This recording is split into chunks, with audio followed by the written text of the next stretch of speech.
Whoever is interested, please be seated. I promise you this is going to be an interesting session because these are all second generation, except for first generation.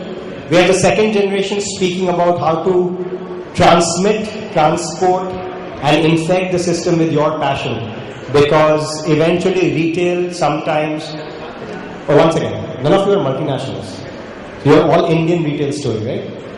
It's all the more important that you impart the personal touch.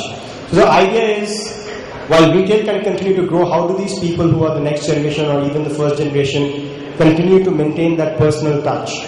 How do they transport the passion? How do they ensure that the company that they set up or created or their fathers or the previous generation created continues to absorb the values of the founder or of the proprietor? Each one of the individuals on the stage is a proprietor owner of their retail brand.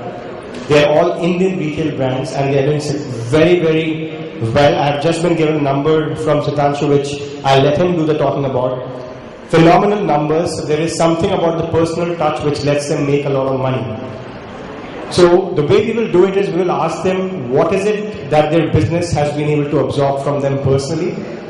And the challenge, if they have to go forward, how will they replicate that model? Let me introduce to you the panel. We have some dropouts in the panel, but the ones who are here, we have Asim Dalal, MD of the Bombay store.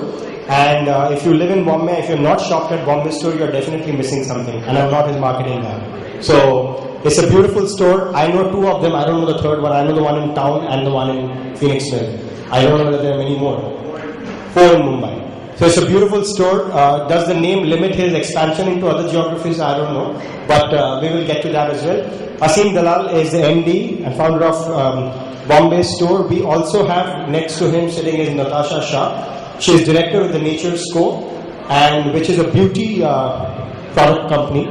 And she was married into the family which owns this business. Or actually you set up this line of business from what I understand. You pretty much set up this line of business. So she developed it firsthand from scratch in a lot of ways.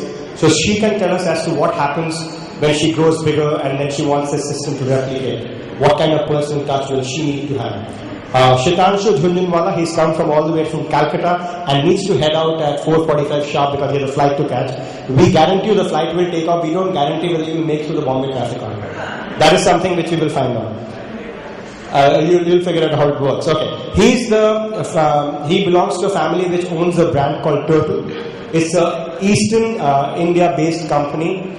Has a very, very big number of turnover. Can I reveal it? Is it okay if I reveal the turnover? The turnover is turnover, right? Not profit. Turnover. I wish you would get profit. Okay. His turnover is 200 crores. Not small by any standard. So you should give him a round of applause.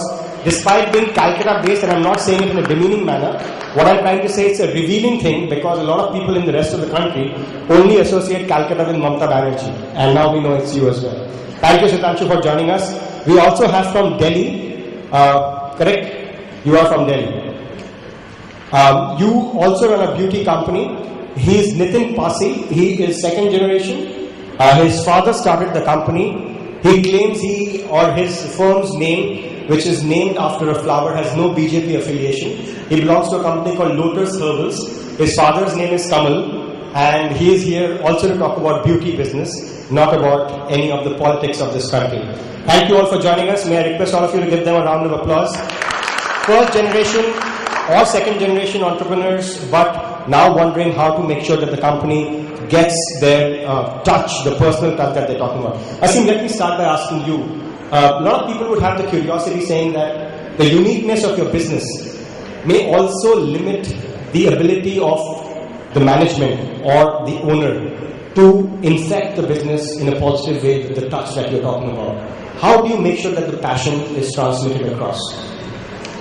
See, I think retail anyway, especially our kind of retail, you need to be, it's a specialized business. It's something that you need to be with the customer all the time.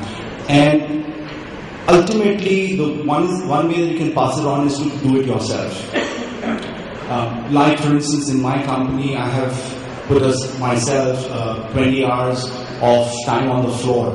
So I ensure that I go on the floor and interact with customers. I actually do the sale. I actually help them choosing the product to the ultimate sale. And I think by seeing that, a lot of people, like for instance, earlier and even now, I head on to it, there are a lot of customers, I do the packing myself. I love doing that. I'm the official guy to pack gifts for my family. Anyone in my family wants anything gift wrap, they tell me to do it. So it's a passion. I enjoy doing that. And I think when you do it yourself, you almost imbibe it into other people. When they look at you, they also feel like doing it. And that's how you have to continue doing every bit of it, including picking up a speck of dust or whatever from the floor. When they see you doing it, they also tend to do it. I mean, then it's a lot about the culture that you develop in the organization. The question then becomes, how do you practice that culture? One is to lead by example. You do the same. Employees get inspired. They do the same. But eventually, at how many places can you be present yourself? So obviously, the culture, the induction, and the training plays an important part. In our business, one of the most important things is to know the product. If a customer asks about the product and you don't have the right answers, you're probably going to lose the business. So training definitely plays an important part. Like I think the theme yesterday also was, recruit for attitude. Obviously, we also try and do that. It's not that we are always successful, but we also try and do that. And I think that is something, an attitude is something you can't change. I think that has to be from within. Training and product knowledge and all that can always be given. So I think constantly doing that over and over again obviously makes a difference. It's probably wrong to ask a very young crowd as to how you look at transition issues of leadership. I will come back to that. Think of your thoughts till then. Natasha, let me ask you. You were not into business yourself. You are a management graduate. And you were married into a family which had a business. Then you started developing into the whole cosmetic line. The question is, somebody would turn around and ask you, so what do you know about it? I'm sure there were enough professionals in the other line of business who said that, hum sikha denge. Or they would have said that, okay, you have the passion, let us give you the business ideas. How did you balance the personal touch, as we are talking about the passion and the values, with the templatized thinking that came with the professionals?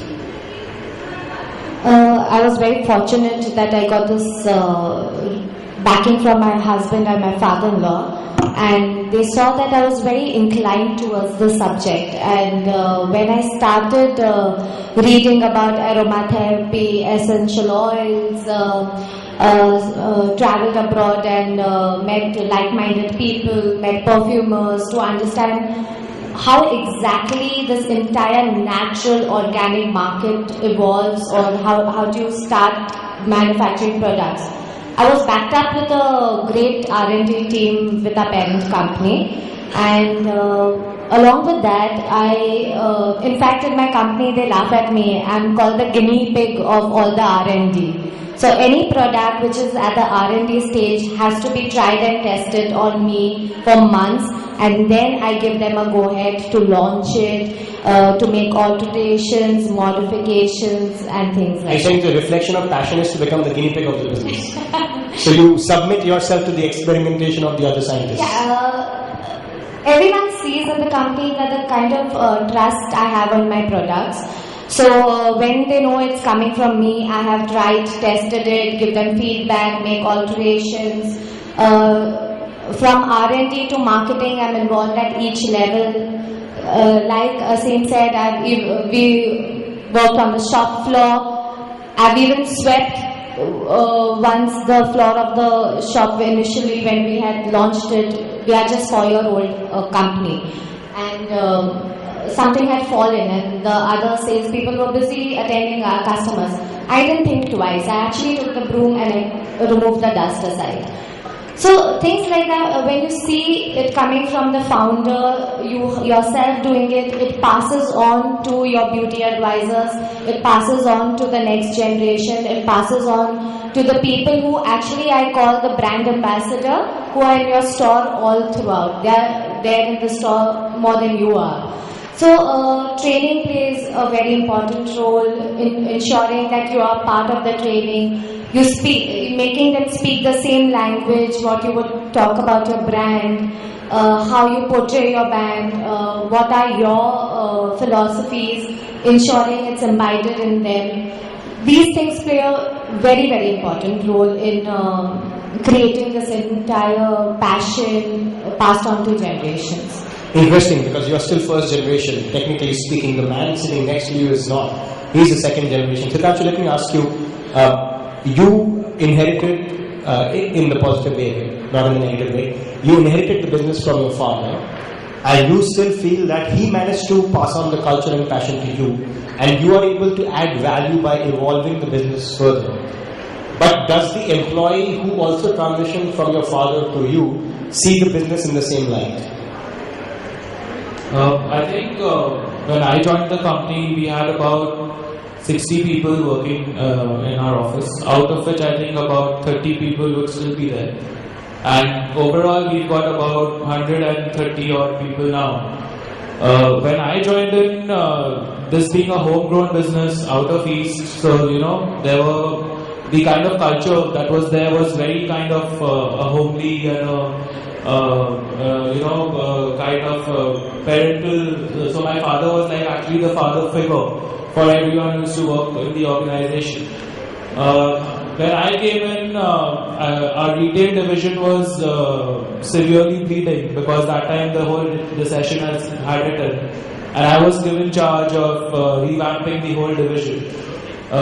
So obviously I brought in some seriousness, some deadlines, some accountability to people who are actually making decisions for us. Which obviously gave a lot of resistance, and people who were there from a long time in the company, they resisted it. Who did your father back? My father always knew that he had the confidence that whatever I do, however I handle it, I would do it in an appropriate manner. So he always kind of told me to go ahead with what I thought was correct. And unfortunately, I and he are very similar nature. So he knew that the way he would think is how I would think as well. Maybe in a different, more say modern perspective, but I would still think in that same value flow. So even when people maybe they went to my father and said these are changes being made and they may not have liked it, they couldn't really do much rather than to adapt. So I think bringing a cultural shift to any organization that grows exponentially is very difficult because you need to make people understand the importance of deadlines, the ripple effect of their actions if things are not done in time. Fortunately when I got the retail team, there were just 3 people, and I got a chance to build the entire team with the personal touch that we've been talking about here. So I got people from all strata, from all different industries. I got people from good companies, like say a cafe, coffee day, etc. My philosophy is very simple that I don't allow shouting in any of my meetings. I don't shout myself and I don't allow shouting. So when the first meeting my retail head attended, he had come in from CCD. There was an entire day meeting without any shouting, right? So at the end of the day, he tells me that, boss, I'm amazed, I'm blown away because this is the first meeting in my entire life which I've seen without any shouting or anyone being bombarded or thrown out of the room, etc. That's because he was in Calcutta. No, it's not because it's Calcutta, it's because how I've been and how see, people say that if you go big, you have to become professional, you have to be more and more professional. I don't agree with that. There should be a sense of bonding between you and your employees, because if you're only professional, then they are also there just for the paycheck, and that's not how really a business thrives. So I think that balancing this whole culture of having a kind of father figure or a figure in the organization which everyone can look up to, but also at the same time, you feel that sense of urgency that yes, if I don't perform, then there is a bit behind it. So basically, the personal touch will be the touch of balance between the father figure behavior versus the professional behavior. How do you bring the balancing act? Absolutely, because I've seen a lot of organizations when they grow big and then the promoters kind of move away from the limelight, the organization becomes a bit cold in terms of dealing with their partners. So, for instance, I set up a lot of franchisees when I was expanding for my stores, and so initially the first 6 months a year I used to interact with them directly. So when the managers started coming in. So I used to get a lot of calls that this manager ने ऐसे बोला, आपने कभी ऐसे नहीं बोला. He spoke to me like this. He said this to me, etc., etc. So then I had to come back to my manager and explain to them that yes, I mean what the cause you are fighting for is correct, but this is the manner that we generally work. So here's my dilemma, and I completely agree with you. I work for a promoter-led organization. People actually say, "Saab ne ye bola hai," so that's the kind of line of communication. But that's still technically not transporting your passion and values to the next. It's somehow still stuck to you. Let me ask you. You're also second generation technically because your dad started the business. How critical is the situation when you are not there yet the culture continues? Can you achieve that in your lifetime? You think you would like to retire happily at the age of 35? Because you look 25, so you have a decade to go, and feel that, you know what, I am not needed, yet the culture continues. See, I think it's an art, right? So culture is something which cannot be coded, and it cannot be a piece of document which HR can take and tell every new recruiter, new recruitment, that this is what is the culture of the organization. It is practiced, right? So the question is basically, if you leave, how do you maintain the culture? It's going to be difficult, to be very honest. But you can have a few key people running key operations that imbibe that culture and carry on to a certain extent. But sorry, I think the mic was not there. But as time goes by, the culture also has to evolve, right? The business is dynamic. The customers' taste and moods are changing. I'm coming from a business which is highly individualistic. If you look at any fashion brand, any beauty brand, it starts with an idea or a concept of an individual, which takes the form of a commercial idea, right? So what I think is that if you can imbibe those 3 or 5 key things which are important to the culture of your organization, and those key people have them, so you are in safe hands to a certain extent, but it cannot be 100% duplication. It is not possible. Can I just interrupt him a bit? What he's saying, I agree that you need to imbibe and set up these important people in your organization. But trust me, it's not easy. I came back after studying from the States. I worked in Bombay for a couple of years. So I got used to the whole work culture of Bombay and how people work here. And then I moved back to Calcutta, where I was given charge of a certain set of people. That must have been a shock anyway. I used to literally feel like bashing my head every night because, people would just be not accountable for anything.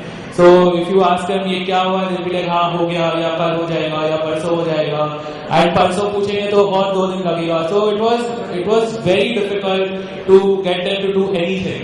So yes, it's an ideal scenario if we can build such people who can pass on this, but it's very difficult. Asim, let me come back to you. I think these 2 young men are talking of a very, and I know logic, I'm saying both of us are old, but what they are trying to say is that they tried to bring in new ideas, they faced resistance, and then they overcame, either by having their key people doing it or by their own personal touch. The dilemma continues to be, how much longer can you continue to do that? The brands that you have developed, I'm assuming you want it to continue for generations. You will not be there to guarantee that is going to continue. So, Srinivas, first I'd like to... Can you raise the mic, please? Yeah. First of all, when you introduced me, you said I was the founder and I'm actually not the founder. The company was founded in 1906. Wow. And one of the founders of the company was Lokmanya Tilak. Right? This was during the Swadeshi movement. And what did Swadeshi talk about? Selling Indian products. So that whole ethos or that whole idea still continues. And therefore, over a period of time, obviously it went through its own cycles. we took over the company, right? And when I say we, my family, and it was, again, there is a story to it, how we got into the business, because I come from a banking background and financial services background. And I worked, before I took over Bombay store, I was a banker in London. So, I came from a different background, but my passion was to always get into retail. And whether you believe it or not, I was 5 years old when I told my father I wanted to buy this company. Right. And my father told me that to first finish your education, why are you thinking of business? But I guess coming from a business background, I think it was natural that I tried to do something that I enjoy. And retail stores was something that I always enjoyed. Sorry, I'm just... Sure, please. But you want to answer your question of if, I just thought this was important. And what we did is, obviously, after every few years, you need to shake.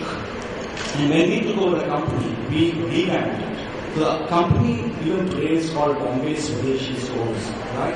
And that was a brand that probably, of that generation, the 50s and the 60s and 70s, knew that brand as Bombay Swadeshi. Even today, if you ask a 60 or 70-year-old, he'll call it Bombay Swadeshi. Okay, because he's used to that. What I did is, when I came in, I first built a team, and I got in some professionals working for me with retail background. Brought them in, I revamped it, called it the Bombay store. Revamped the interior of the entire store because it had a look of a emporium. Nothing wrong with that, but it just didn't feel right. So I kind of revamped the interiors and everything. Brought in some new depth in the merchandise. So if anyone's been to a flagship store at Fort, which is a 10,000 square feet store, the whole store was revamped.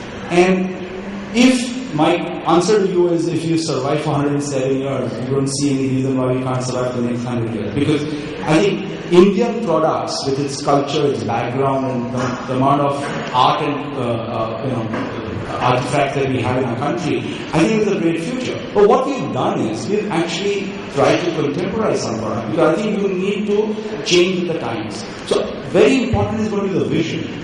Products, you cannot continue to be what you are all your life. If you are going to do that, you're going to shut down at some stage.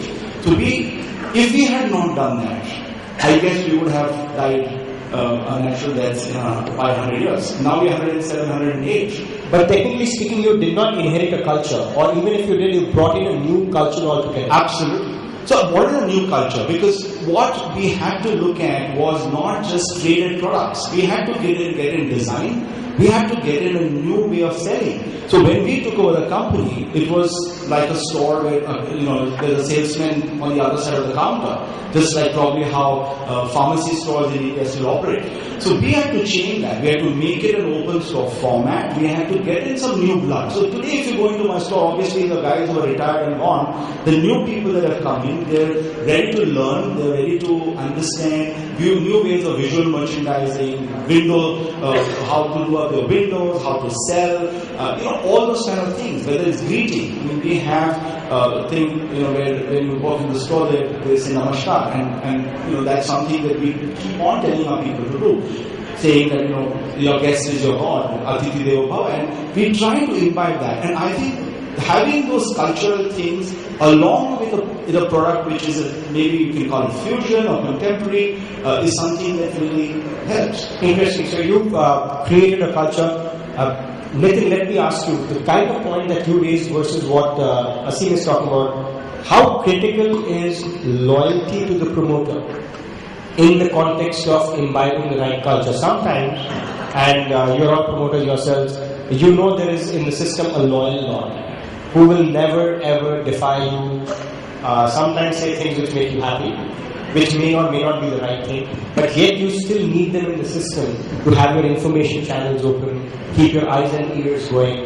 Loyalty per se, how critical is it? I define loyalty a bit differently. Loyalty to me is not chamchagiri. Loyalty to me is the loyalty to the organization which is above me. So I'm also working for the organization, but I'm the promoter of the organization. Right? So it is definitely very, very critical, but not at the cost of business. So we definitely look at people who will last a generation in the business, because see, again the debate comes to how warm is your culture, how much they imbibe certain key elements in that. and whether loyalty is one of the key elements you want to see in those people or not. So I definitely, in the 3 or 5 prime properties I look at the people, one is loyalty. But I do not confuse it to loyalty to me, because if it is good for the organization, it's by default good for me. I come after the organization. I may be the promoter. So whatever is good for me may not necessarily be good for the organization. So I encourage diversity in that lot also. So loyalty will not mean yes sir, haan ji saab, aise kar sakte hai, etc. But again, I'm a little confused here because I see myself as a professional employee in the organization where I work. And Natasha, let me ask you this. How many times did your family member or your previous generation, whoever is advising, actually told you what my loyalist is telling you is the right thing, follow what he is saying, and you actually took a contrarian decision? How many times did you challenge the advice coming in from your family, asking you to be not in defiance with the loyalists? This happened just a couple of occasions when I was asked to enter a different segment of market and do it in a different way. But for example, I was asked to open up to franchisees long back. But I decided to have our exclusive outlets initially, and till today we are at 8 exclusive stores. I said till I don't ensure that the system, the way I think, the way we are supposed to portray the brand to the customers, everything is in place, I will not open it up to franchisee, because I want the franchisee also to get the same kind of education what my manpowers were. So there were only a couple of occasions that I could say that such conflict has happened in my case. But there was one thing that was very strictly told to me by my father-in-law. We come from a Jain family, Gujarati Jains, and so we manufacture only vegetarian and vegan products. So I went one step ahead than vegetarian, and I said, why only vegetarian? Let's make vegan products wherein we have no cruelty on animals, no testing on animals. We don't even use beeswax, milk, honey, lionel, egg in any of our beauty products. And to make a lip balm without beeswax was like the biggest challenge we faced. He just told us, the chairman, who's my father-in-law, he just told me one thing. Natasha, remember, if you want to make any product, the first person you should, without any guilt, is test it on a child. If you can make a product of that quality, introduce in the market. And that has left a tremendous mark in my career. And I ensure that whatever, that's like when I said that I actually try and test all the products. So you're not only the guinea pig yourself, you also make your child the guinea pig. Luckily my twin boys are using the Naturescope products, so yeah. Alright, that's a good way. You have to do your own product. Actually, just to share a story, and some people do it for stunt, but some people do it genuinely. Anand Mahindra, when he goes to Davos, he actually drives around in a Mahindra Scorpio. So I asked him one day, how the hell do you get a Mahindra Scorpio to Switzerland, Davos? He actually has and this was I think it's a great thing for the brand and the loyalty to the product. He actually got a Mahindra retrofitted on the left wheel drive, because Europe is the other way around. He got it specially manufactured, parks it in Italy all year round. And every time there is Davos happening, he transports that vehicle. You have to drive down from Italy to Switzerland. And he drives around in Davos. He's the only guy driving a Scorpio. Everybody else has Audi, Volkswagen, Mercedes, BMW. He's the only guy driving in a Scorpio. So I think that culture or passion goes through. Sitanshu, let me ask you. Everybody here is in a market which is naturally geared towards professionalism. Asim comes from banking. Was in Bombay, inherited a Bombay environment, same with Natasha, Delhi, hard-hitting guys, good Punjabis, they can drive people nuts and drive people to work. Calcutta has a different cultural challenge. If you start talking to somebody about coming on time, they'll say, if I may say, Bengali Babu, something like that. They will turn around and snitch on you, hoping that your father will actually support you. So it's no longer a question of loyalty, it's a question of creating discontent amongst the lot, which was extremely content in your father's time. So, as you said, resistance. How do you tell people, and mostly managers, some in proprietors, managers like me, how do you overcome that resistance? I know a personal touch, but what beyond it? The conviction, making them convinced, how do you go about doing it at such a young age?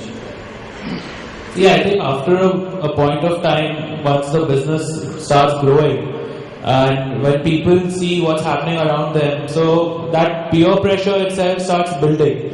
There were people who say earlier were not performing well just because the fact that the peer is performing well now, that pressure builds on him automatically. So I think the growth pace of the organization itself is helping us a lot, because now we are actually getting people from IIMs and ISBs who want to come and work for us. And when we say this to our existing lot, so they feel that pressure that, oh, I might get replaced tomorrow by a person, and my job is easily replaceable, and there are people who want this. So I think this pressure and the whole environment and the PR that is built around the brand really helping us change this. And I would also say that despite Mamata, Calcutta is changing, and a lot of good things are happening in Calcutta. Did you say despite Mamata, Calcutta is changing? I mean, she tries to do her bit, but in spite of her, it is changing. In spite of her. In spite of her, it is changing. You know you have to go back to That's what I Calcutta meant. tonight. That's what I meant. You know you have to go to Calcutta tonight. Yeah, right? so- Okay, Natasha, you have a point? Yeah, sorry. Go ahead. Yeah, I wanted to add to that. It's not only Calcutta. We as retailers work on pan-India basis, and sometimes even open up stores internationally. The question is that if at a regional level you can be more approachable, you can reach where he's based out of in Calcutta, he can go to a store. But how would we manage a similar setup in maybe Chennai or Bangalore?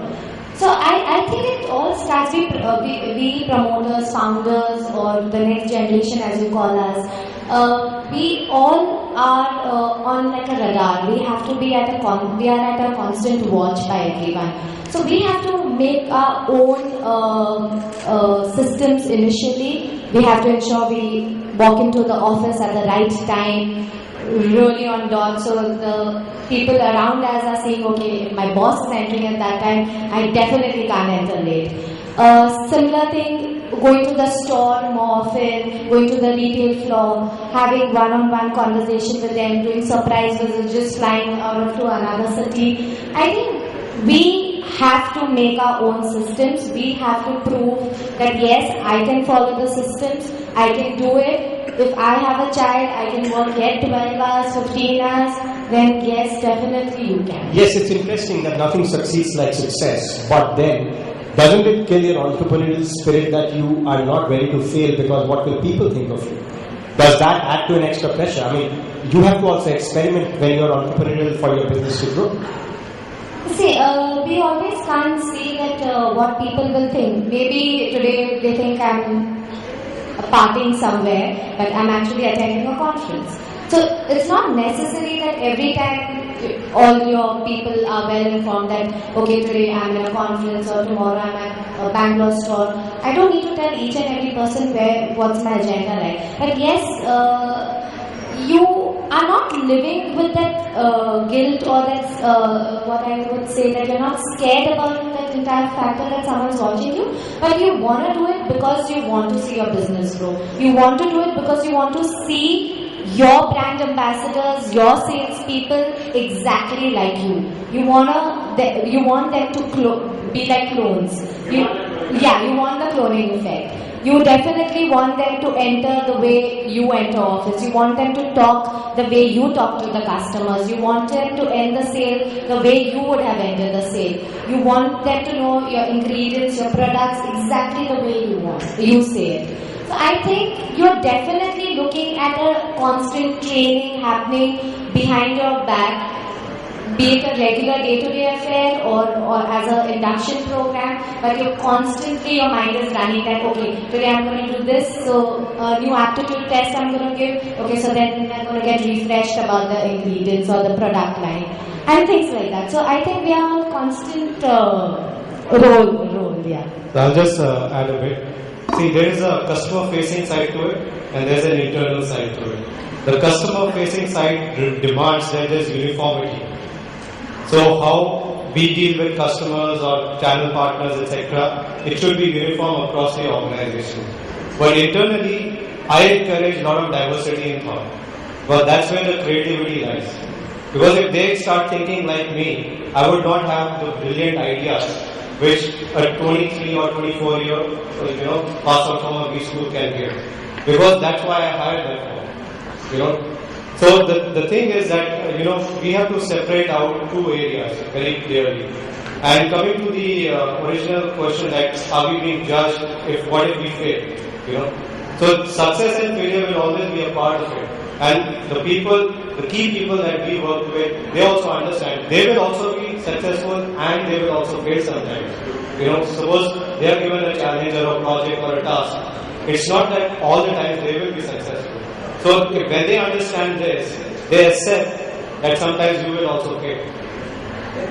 See, you're a banker, so you will probably understand this element a little more than all of us put together.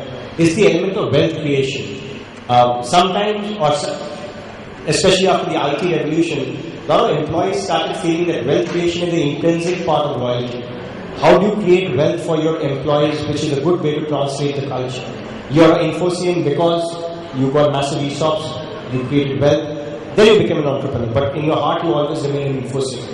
The question is, as proprietors, as people who think passion is about culture, is about loyalty, about the softer aspects, how much is it linked to the materialistic aspect of wealth creation or even salary sometimes? So, as far as Bombay Store is concerned, we've really not done much on that part of ESOPs and things like that. Ours is the company, a lot of restrictions on what you can do or not. But what I have done is one of my other brands that I just started called the Elephant Company. It's a new brand that I started, and it's online as well as we have a separate team handling it. We have a shopping in the Bombay Store as well, but it works as an independent company. They have already started working on sweat equity and giving equity to my team. The flexibility was there because this was an independent company where I could really decide on everything. While over there you have a set of shareholders and all those kind of things. But I think just to answer your question, how do you get them to, obviously paying the salaries and paying incentives and things like that. So it's important. There is absolutely no two ways about it. What we obviously try and do is, we may not be always the best paymaster in the business, but I think there is much more than that. I think giving independence, allowing them to do their things, whether it's for us buying, which is a major part. You can't be, going into every small detail of buying, allowing them to take decisions and obviously helping them grow the business. I think that is also very important, other than the money. Money is definitely also something that is key. But we haven't really gone the ESOP's way on. So I will come back to it because wealth creation is from the point of view of who is benefiting. But as owners, entrepreneurs, what do you think of wealth sharing? Is what I'm trying to get at. Let me answer and I'll come back with another question. Yeah. Just adding on to what the CEO was saying. See, for us, when I look at my organization, of course, money is a very big driver in today's world. And, being an aspirational country which is just, 19 years or 20 years old economically, so that is going to be a key driver. Passion is also one of the key drivers. And the combination of both is a killer combination. You can see from anybody's resume, being in the industry for the last 11, 12 years and then working for Big Four before that in the US, you can see from anybody's resume if they are passionate about that industry or not. I've seen 90% of resumes, people change industries like this just because of money. By the time they hit 41, 42, 45, they lose the purpose of life. There is a purpose of life, there is a purpose why they work. Did you guess my age by any chance? Did you guess my age by any chance? You need to start using my products. So let me rephrase it in a different way, is that do you all feel that wealth sharing is a good incentive? I'm not saying just because you want to be generous, but wealth sharing or taking care of their future. Because in today's day and age, what is happening, and I think maybe the room will disagree or agree with me, multiplicity of options, multiplicity of industry, huge mobility within the country, outside the country. You need an anchor to tie them in.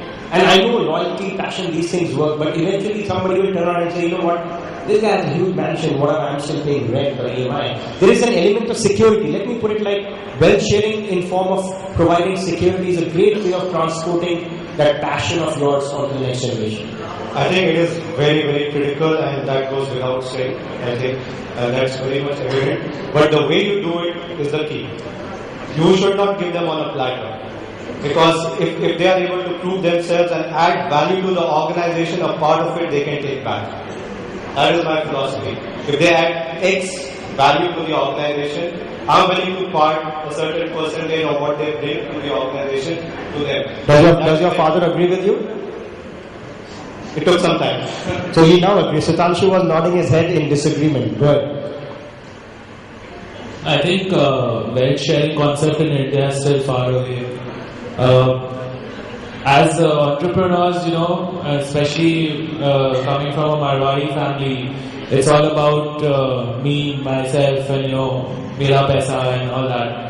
So when you actually get in people and you try to do this whole wealth sharing idea, and I don't think it really works as well in practicality. So how we go about it is that, you know, we have incentives. So we have a star rating system in our organization. So the more you perform, the more stars you earn, and the more stars you earn, you're compensated as an incentive at the end of the year. So we've tried to keep it transparent rather than arbitrary. That, you know, oh, this year you did this, so I'm going to reward you with X or Y. But coming back to that security aspect that you were talking about, which I feel is quite important, because I think that is what I have seen, especially in my more mid and senior level employees, that they are looking still to get that one house or that one car, or, you know, to get his son into a good school, etc. And that is where I think as an organization or as promoters with our network, we come in. And so if I can just help my employee get his son into somewhere, I think that brings in a lot more indebtedness or gratitude rather than X amount of check at the end of the year. Now, you've touched upon a very interesting thing. As proprietary owners, how do you ensure? Sometimes loyalty, you're right, is through actions like yours, like pick up the school trustee and say, my employees and that. Asim, let me come back to the wealth sharing in that form and share. Wealth sharing through actions. Wealth sharing by making sure that you will be there by the employee's side through and through. And that's how you imbibe the culture, because I know you're extremely brave to be deputating the Marwari clan by saying what you did. But one thing I've seen about them is that they are with the family of the employee through all pains and all pleasures.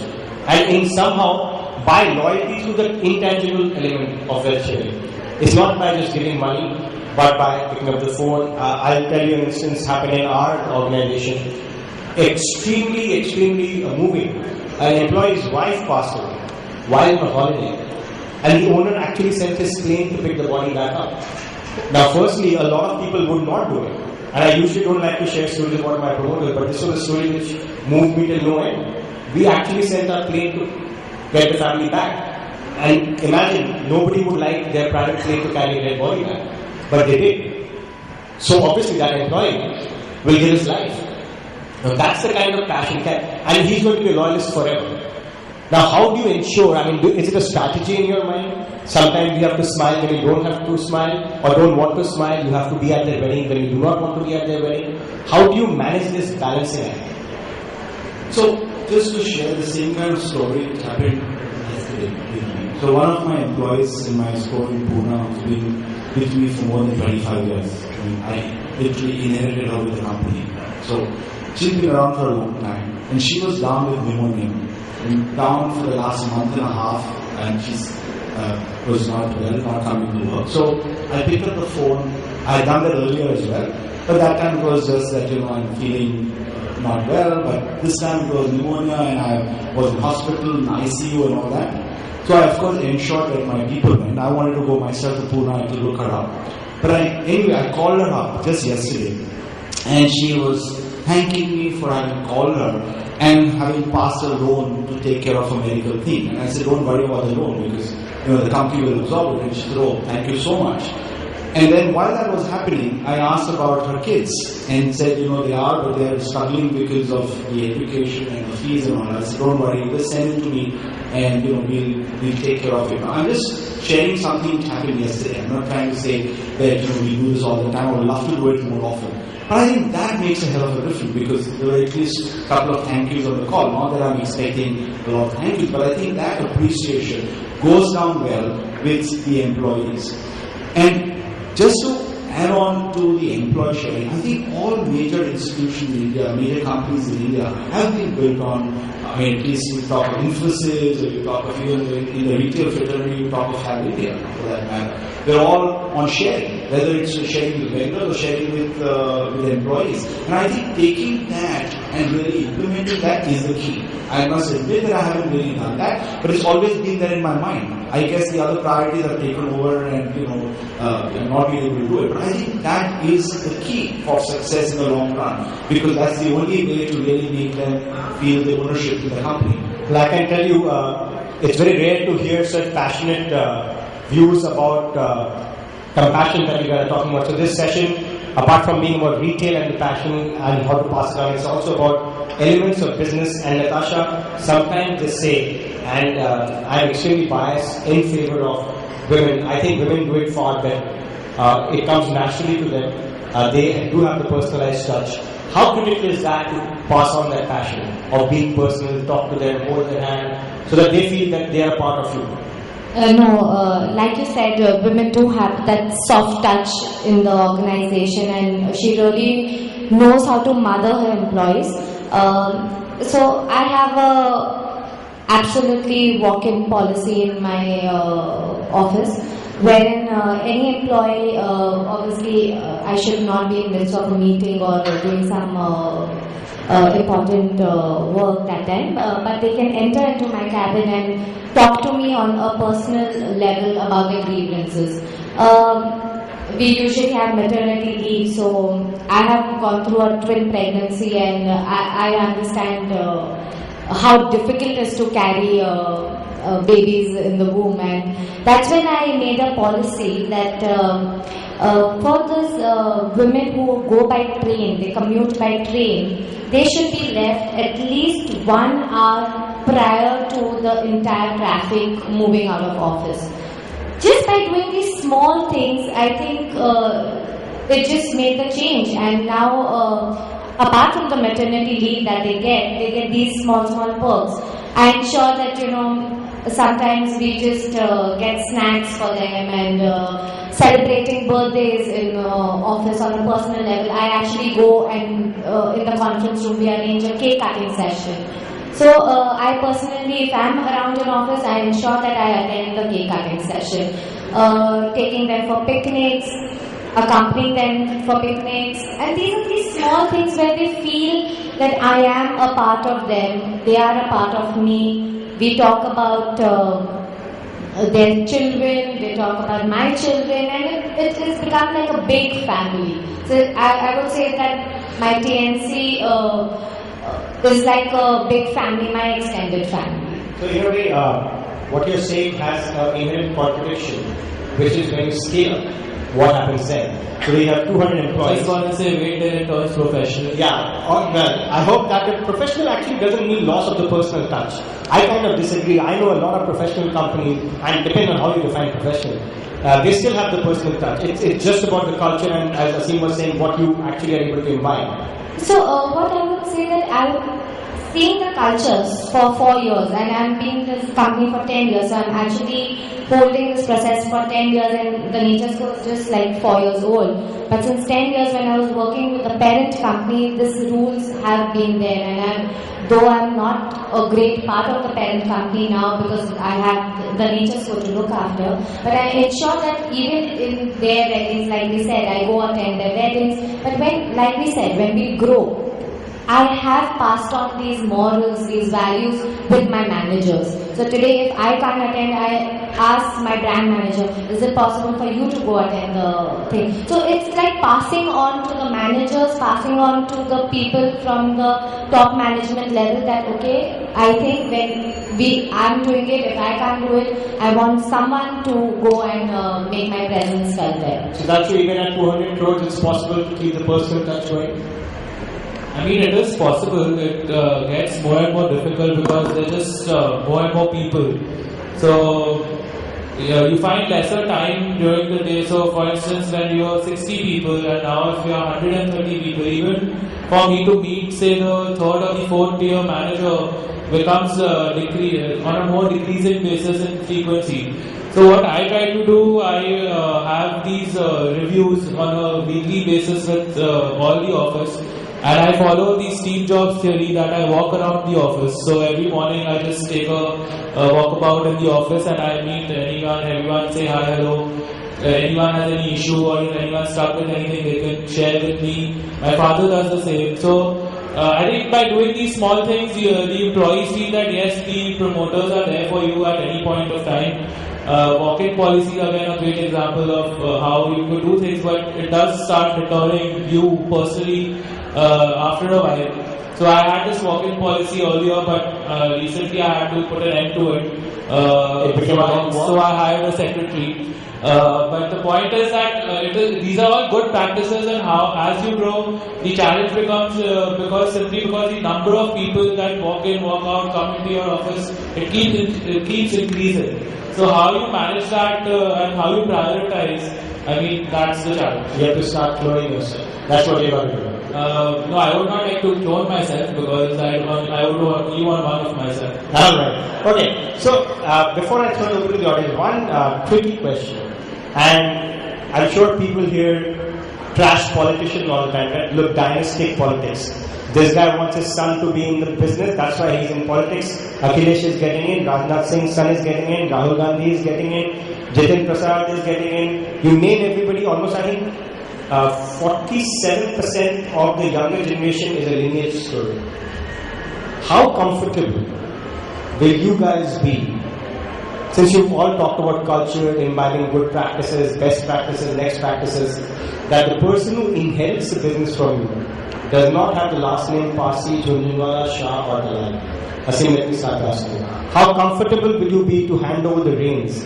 And that will be the real test of how much is it about culture and passing the practices rather than the family name when it comes to the next generation. So I look at both the aspects. So one is that if I pass it on or I don't, right? So first of all, the way I looked at it, I mentioned to you that I was a kid when I was passionate and wanted to get into this business. And my dad very clearly had said that my sons will get into businesses that they want to. They are not going to be forced into anything. So we are into industries and we're also into financial services, and they were much bigger businesses, and this was a smaller business, and we independently run the business. So there's no interference from the family. The main thing was passion. So my father first said, look, I don't know anything about retail, you're getting into it, it's your business. One thing I want to tell you is, these guys who get their salaries, the existing employees who get their salaries and they run their houses, I want that to run. I don't want a situation tomorrow that you see a lock outside the store. Beyond that, yes, I want you to make money, but I'm not going to ask you how much money you're going to make. How many stores you're going to open or whatever you're going to do, it's your business, because I don't understand retail. I am available when you need me. And I think that's how I was brought into the business. Going forward, okay, I have a son and daughter, and they are helping me even today as a critique for a lot of things. I go back to them, show my designs for my elephant company, because they're younger and they can relate to it, they give me their thoughts and ideas. But that doesn't mean that they're ready for business. And I don't even know. I mean, every other day they come up with their own thing that what they want to do in life. What would you like? I definitely want them to pursue what they enjoy. If they feel that this is what they want to do in life and they are ready for it, I don't mind sharing my experience and grooming them up to run it. But I mean, it's nice to say, yes, are they ready for it or not? But I think dispassionately, if the organization has worked for 107 years and we want it to run for the next 100 years at least, we need to ensure that we have the right kind of people to run it. And therefore, if there is a choice, I mean, I probably have a couple of years to go for sure, and I am enjoying what I'm doing, so I don't think I'm going to hang up my boots soon.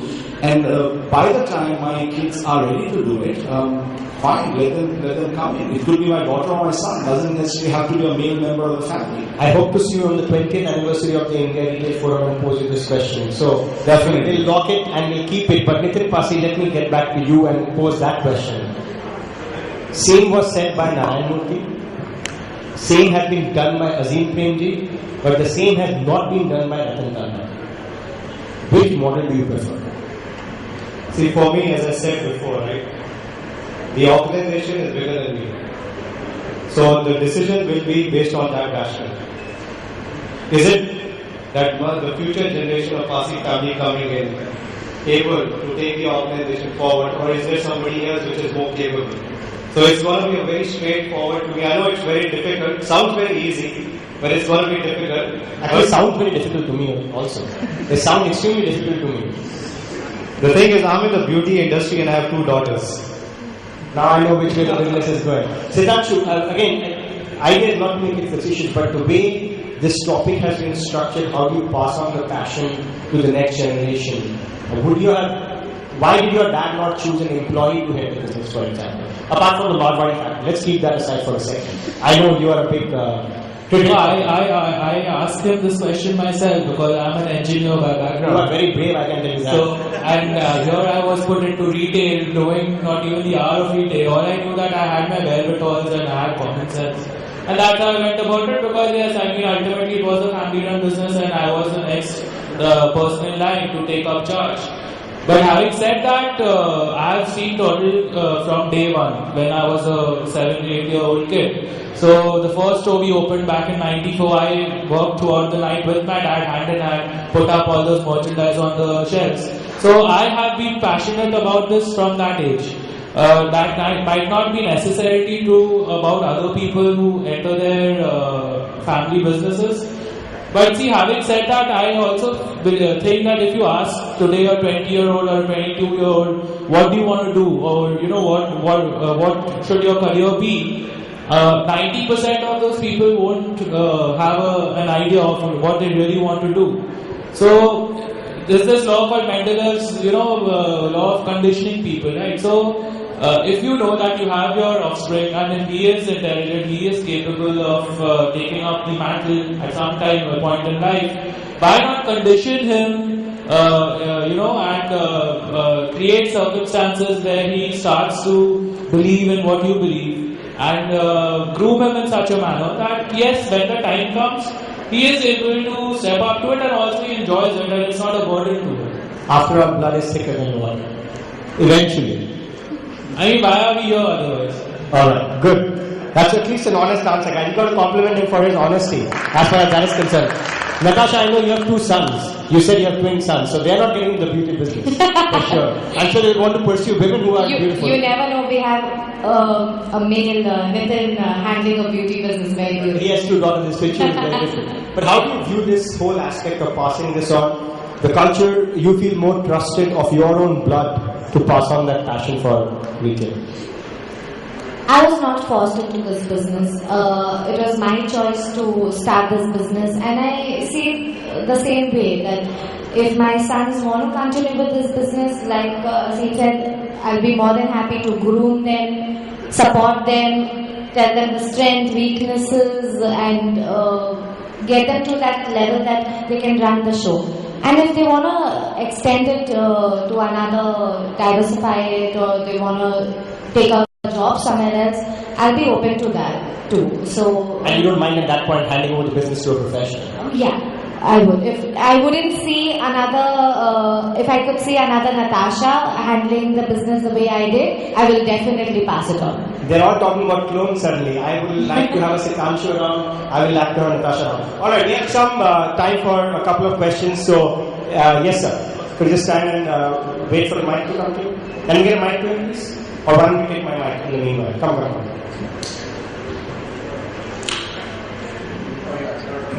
My name is Varun. In fact, this question is addressed to Shivnath actually. What's wrong with a promoter family, next generation coming and taking over the mantle? Because I'll tell you, Indian promoter families mostly have businesses in one country. When we look at MNCs, they can't have families in every country they operate in, number one. And number two, promoters have the highest stake in the business. So the next generation coming in have the highest stakes rather than a professional coming in who will work till retirement and then go. Can I disappoint you? My answer is exactly, I completely agree with you. I think promoters need to have the next blood into the business because they have the skin in the game. I'm a big supporter of it, by the way. I work for a promoter-led company. The Ruyas have the 2 generations into the business. And my good friend Naresh Goyal, that day was talking to me of Jet Airways. And I told him, you please get your daughter into the business. Because nobody else will feel the passion. And now, let me be on the other side, actually on your side now. I completely believe that promoters must get their next blood into the business or else it will not survive. If you see institutional businesses suffer from a lack of ownership, and I'm ready to debate that on a one-on-one basis with anybody, I think promoter-led businesses have a great virtue, which somehow everybody is very shy. No, my son, how? I think Narayan Murthy has done a damn good thing. Although publicly I might quiz you on that subject, but I think he's done a damn good thing. Why not? And the reason why Infosys performance was suffering, because they had this stupid thing that the founders will be the CEO. It will not happen. They should not be apologetic about it. They should not be... Yeah, so I don't know why they are, by the way. Number one. Number two, the kind of effort and the hard work that promoters put, I know with great respect to you all, you like to imbibe that culture. Nobody can do it like the way you guys can do. So huge compliments to all of you. The amount of blood and sweat that goes on, you might as well pass it on to your generation because it ain't happening from the outside. Unless, there is a caveat, unless you're a private equity guy and you actually make an ambush and come into the company and then hope that either your generation will continue or you make your money and get out at the best valuation. But that's a offline statement. But I completely agree with you. I'm a big supporter, by the way. I think Indian businesses would do far better if promoters' children continue to gain it. But not to wither it away. They have to defy this whole second generation doing well and third generation kicking it away. That should not happen. My question is to Sudhanshu. You mentioned very nicely that you were passionate about purple. But do you actually think that if you were passionate, you would pursue engineering? I mean, the way people think in India is that, if you've studied engineering, you're an engineer, you're supposed to go and, build parts.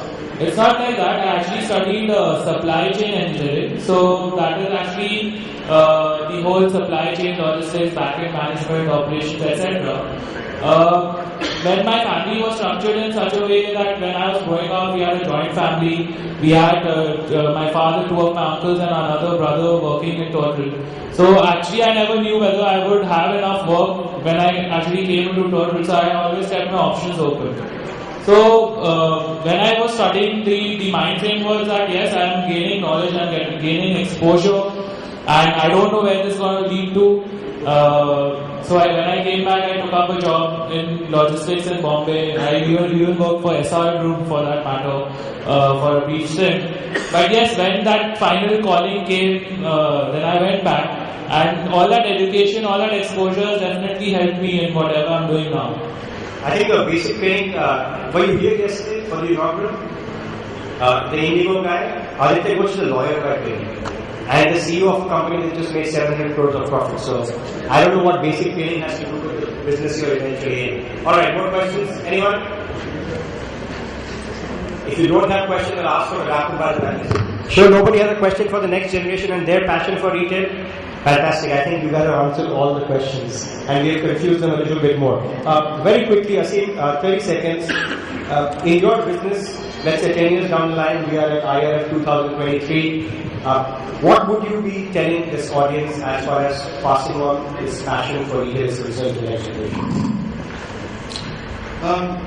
10 years from now, I think firstly the whole retail landscape is going to change. Be positive about it. And it's going to be much bigger than what we have today. So, passing it on, definitely you are going to look at, there are going to be more people with experience. And as I said earlier, if my son or my daughter come to me and say, I definitely want to pursue this, and can I get, look after it, and can I get trained? Obviously, they'll have to go through the grind. I will look at the options, and I think at that point of time, if there are professionals who will have something, a skill in the game, that is very important. If I'm able to find the right person, I would definitely pass on the baton to run the company. Natasha, 2023. Give me some crystal ball gazing. 2023, what would we be telling this audience? I have lived by passion and I have believed in what I do. 2023, I'll be saying the same thing, that believe in passion and dreams really come true, and I live by that quote every single day of my life. So, yeah, 2003 we'll be rocking again at IRF and we'll be at much larger stores and many more numbers and many more brand ambassadors joining in the company. Yeah. You may be looking at the future Estee Lauder for all you know. Sudhanshu, 10 years down the line, will you still be in Calcutta? That also is a question for you. I would definitely be in Calcutta because I really love Calcutta and we are really proud of what we are doing from Calcutta. So when people tell us that, we are from Calcutta, I'm like, yeah, so that's the whole point, right? That we are doing this and we are up there with all the brands being from Calcutta. In 2023, I would say that passing on values in retail, I would say that if you are in retail and if you are not passionate about retail, then you don't even know what retail is, because I'm sure you guys have all read these jokes, right? That if you're in retail, you don't love your wife, you don't love your marriage, you stay up all night, you can get calls throughout the day, etc., etc. So if you're there because you're passionate about it, or you're not there at all. Nathan. I think the basic human nature is not going to change, but the material world around us is definitely going to change, including retail. So it's going to be, probably 1,000 malls that we'll be looking at, and the high street will still be there. So when it comes to my business and passing on the passion, so passion is something that we'll be looking from day one, and we continue to look at, in 2023 also. But it will be at a much more rigorous level because the competition is going to be much more intense, and hopefully we'll be 10 times bigger. Fantastic. On that note, ladies and gentlemen, please give them a round of applause. You heard very honest views from people who have done and created it all. Thank you so much for joining us. Asim, I know you need to head on to the next session with me. Natasha, Sudhanshu, you can still catch your flight. And Nathan, thank you for joining us. Thanks so much. Thanks everyone.